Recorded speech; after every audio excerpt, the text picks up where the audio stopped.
I wanted to do the second of my continuing ed workshops on sensory defensiveness and sensory diets. I thought this would be really important given that we're going to launch our app next week. And a lot of what we'll be doing is putting in some sensory diets and stuff into the app. So let's talk about it. So, for this, I'm going to talk a lot about sensory defensiveness, even though we can use sensory diets to address other areas. Sensory defensiveness is a really big piece to this, but it is defined as a constellation of symptoms related to aversive or defensive reactions to non noxious stimuli. In other words, what the hell does that mean? But what it means is that things that are not supposed to feel bad feel bad.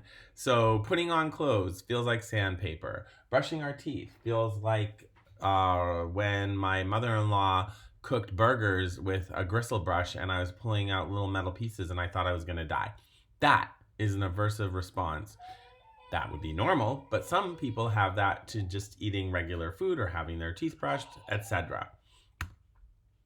So, secondary effects. What happens when we have sensory defensiveness? You can have a social emotional response, oftentimes out of proportion for what's going on. So, kids blowing up, kids being like Dr. Jekyll, Mr. Hyde. One minute they're sweet, the next minute they're losing it. I call it the Katy Perry hot and cold syndrome. One minute you're hot, next minute you're cold.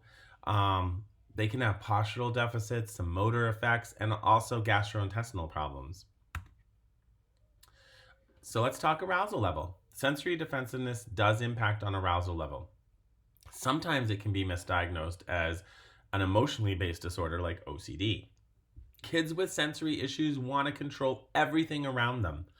Think about it. If you can't control what's going on inside your body, don't you want to control everything outside of your body?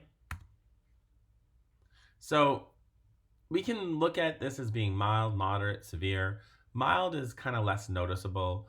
A little bit of picky behaviors. I definitely have mild sensory defensiveness, definitely when it comes to food. Very mild because I'm a little picky, but whatever, doesn't affect my life. Moderate, there's definitely an area of life performance in two or more major areas that are restricted. And severe is when everything is impacted. And we've seen those kids. I've seen kids being brought into the center in a blanket because they won't wear clothes. We see those kids that are constantly shutting down, that are losing it with every ADL activity. So what's a comprehensive approach to treatment? First, being aware, recognizing it, looking at the symptoms. We do that really well at Sensation Station. We really do. I think the piece that we can do better is the sensory diets, the home programs, and the carryover. I think sometimes we do a pretty darn good job of creating a sensory diet as well, but we have no idea what happens when they leave our home, our clinic. What are they doing out home? Well, the app that we're going to introduce after this presentation will help us stay connected to them when they're not with us. Direct intervention is another approach that we do very well. So there are all kinds of sensory defensive. We have oral defensive, we've got gravitational insecurity and postural insecurity. What's the difference between the two? Gravitational is when they don't like movement or different changes in head position. Postural is when their feet leave the ground. They can't handle it. Proprioceptive defensive, pretty rare, but those are the kids that don't want to apply pressure when they write. They don't like to be hugged or squeezed. They don't like to crash. Auditory defensiveness, we know these are the kids that also have things like misophonia. They don't like the sound of sneezing, coughing, hair dryers. You're too loud, that's too loud, mommy turn it down, covering their ears, noisy environments. You got the picture. We got visual defensiveness. They won't make eye contact. They get overwhelmed in a busy store. We've got kids who are overreacting to smell. Those could be the ones that can't go down the cheese aisle at Whole Foods. We also have the other end, and I talked about sensory seekers or cravers in the context of a Shakespearean play the other day. Well, sometimes sensory seeking is used not because they're actually looking for a lot of input, but because they're looking for input that will organize themselves to make all the defensiveness feel better. So sometimes they are seeking other input to get their level of arousal down or to get themselves organized because, quite frankly, everything else sucks for them. So the general treatment principles are, we are consultants. We have to have a strong knowledge base in sensory processing. You've taken some advanced clinical training. I'm trying to do that for you. You've also had schooling in it. There are courses. We do a comprehensive eval at our clinic. We do an observation, we do a sensory history, and we do a sensory profile. So I think we do a pretty decent job of evaluating. We do parent education. That's where the app is going to come in, pushing out some handouts, helping them understand what's going on. I've got my whole parenting website that's launching this week that they can take courses on sensory integration because I've already developed them. Then there's treatment planning and implementation. Developing a schedule of activities along with caregivers, putting in some power activities, and timing is everything. When are they going to do it? Monitoring treatment is also key, and we're going to do that with the app. So let's take a little bit about sensory defensiveness. Starts with a clinical interview. Our goals: identify signs and symptoms, educate the family members right from the point of the eval. That should start right then and there. What are we seeing? Why are we seeing it? What's going on, and why would you want to come here anyway? Gain some information necessary to write goals. And again, we want functional outcomes in our plans where kids, parents will know they're doing better with sensory because they see a change in the behaviors that we put in the goals. All right, so what is a sensory history? Well, we use our intake for that, which has a lot of questions and checkoffs about all the different sensory systems. We also like to list avoiding and seeking behaviors that we see in the gym. We ask about things in the past as well as the present, and we want to get a little bit of information. Actually, more than that, we want to gain general information about their arousal. So when we want to develop a sensory diet, what is it? It isn't something that you eat. See the apple? No, we are not feeding them anything. It's about nourishing their nervous system, feeding their central nervous system. It's individualized, it's scheduled, and the goals are to reduce sensory defensiveness and to help with an optimal level of arousal. Now, I'm going to show you a version of sensory diets in this presentation, but we're going to modify it for our app because I've done this for 30 years, and I know that as much as I've done beautiful diets that are tied to the whole school day or work day, they don't always work, and I'm not sure if this app will facilitate that. So we're going to try it a little differently. So planning a sensory diet, planning is critical. Activities need to be incorporated into daily life. We're still going to do that. We still need to collaborate with family or caregivers, and we're going to do that through ongoing text messaging and messaging with the app and with different activities that are pushed to them between sessions. The activities obviously need to be client-centered. If the kid doesn't see them as fun, if it's not towards their preferences, they're not going to do it. We still want to put our activities at set times, and those times should be around their routines, interactions, and leisure activities. So there are some principles that we want to keep in mind when we're doing a sensory diet. Power. Certain activities are much more powerful than others. Timing. We want the activity repeated throughout the day. However, our parents and our families are only going to be in control of what happens after school. There are all kinds of activities that we can use in sensory diets, and I have a whole menu of items in the app already preloaded. So in terms of movement, we can talk about swings, scooters, bikes. We can talk about prone on scooters, therapy balls, desk chairs that can be spun around, blankets, ropes, climbing apparatus. There's a lot of ways to get movement at home. Tunnels, proprioception, heavy work, pushing carts, pulling carts, pushing the grocery cart, lifting the laundry basket, doing some housework, painting the house with a bucket. Lots of ways. Squeezes, hugs, working with Play-Doh and clay. Again, proprioception and heavy work kind of go together. Deep pressure touch. We can do rolling a ball on a child. We can teach them to do massage. We can do finger pulls. We can do hand presses and push-ups and yoga. Oral motor input, crunchy snacks. drinking through a straw, Z-Vibes, different jiggling toys like jigglers. We can use neutral warmth, so having a bath, warming up a towel, stuffies that can be put in the microwave. Auditory, we have listening programs, but we also just have simple things like headphones, quiet, soft music. We can make adaptations and changes to a child's routine. The key is to have a consistent routine. It's important for kids also to have increased predictability of their schedule. They need to know what's happening. They need to prepare for upcoming events and transitions. That's key. We can adapt the environment. We can create safe play areas. So areas where they have a sensory-free zone or hideouts, places for them to escape from too much sensory stimulation. With leisure activities, we can help families choose the ones that provide the right sensory input. So I have a child that I worked with who liked to hit himself, and that slapping is actually what he was seeking.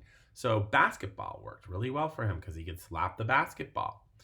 Swimming is a phenomenal activity that gives you a lot of deep pressure and touch. And if you think about it, water is viscous.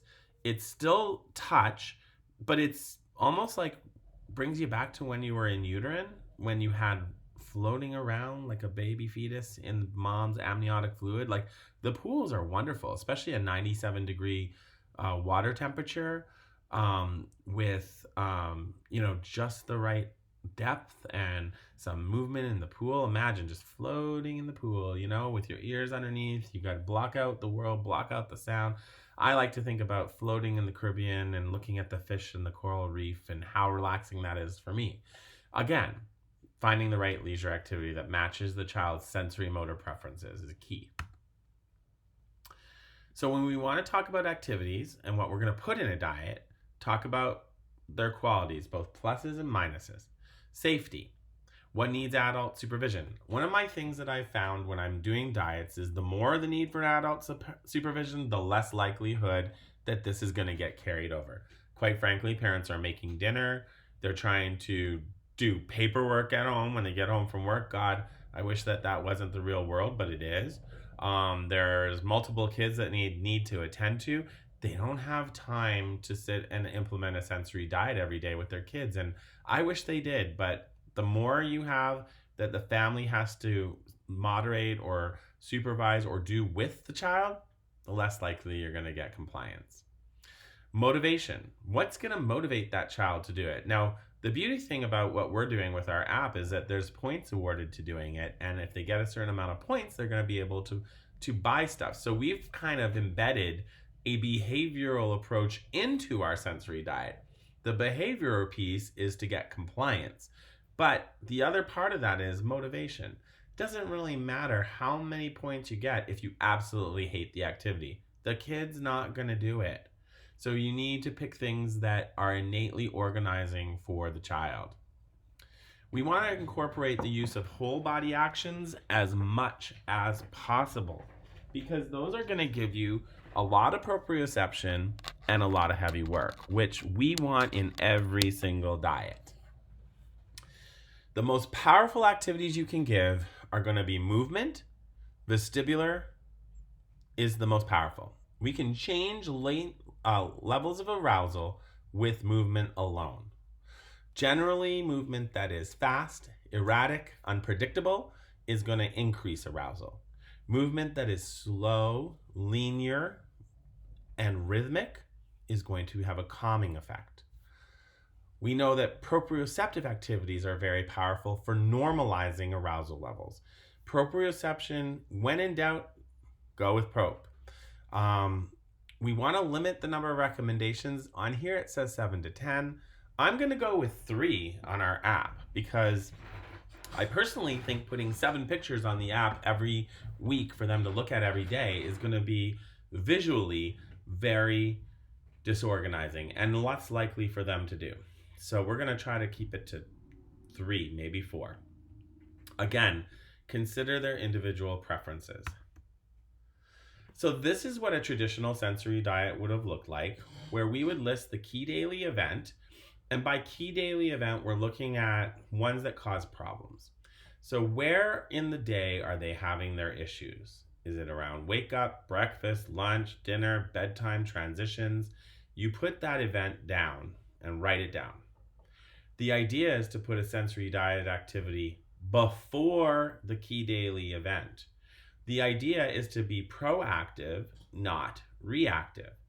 We want to be proactive and we want to give them this sensory diet activity to set them up for success.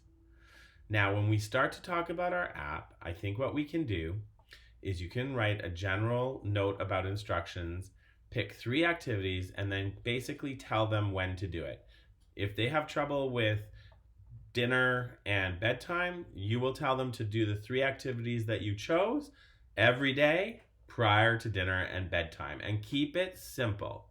Stupid, right? Keep it simple, stupid. KISS, KISS. Keep it simple, stupid. I'm not saying our families are stupid, you know that. I'm saying that we all have a life. We have a lot going on. Don't overwhelm them. When you are picking your 3 activities or 4 activities, pick a vestibular activity, pick a tactile, but always tell them to end with a heavy work. So you need to give them the order in which they perform the activities as well. So tell them 1, then 2, then 3. So first you're going to swing, then you're going to crash, then you're going to squeeze them. Swing them, crash them, squeeze them. Swing them, crash them, squeeze them. And you be very specific about what order of the activities you want to do. Again, I've got tons of pictures loaded into the library that you can just slide into their diet and they'll visually have the diet activities. Simply the children have to do it every day and mark that they did it. Then what we will do is once or twice a month, we're going to call them and go over the diet with them on the phone. This is not something that I want to take out of our treatment time. Of course, we can talk about it then, but in order for the whole response to therapy management work, it involves 4 components. 1, we create a sensory diet or a home program and we set it up on the app. That's every month we have to do that.